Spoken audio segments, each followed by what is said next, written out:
سلام سلام، مرحبا بكم في قناتي مطبخ فوزية. جبت لكم سلطة بزاف تجي بنينة وميمطون ما تديش الوقت ومتنوعة. عندي خبز التوست، عندي وحدة قطعتها ونديرها في الزبدة ونخليها تتحمص.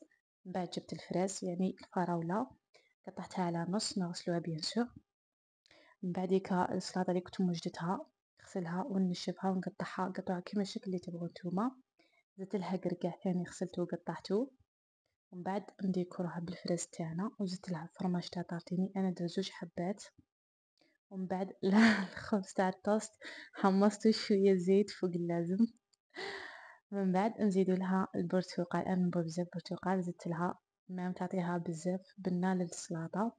نقطعها على داك الشكل، درت نص حبه، جاتني نص حبه. من بعد درت 2 ملاعق كبار تاع خل وزدت لها الملح. ومن بعد زدت لها عصره تاع برتقال. جاتني بزاف الوصفه بزاف بنينه، ان شاء الله يعجبكم الفيديو. ما تنساوش ديروا لي جيم كومونتير بارطاج. انا نقول لكم باي باي.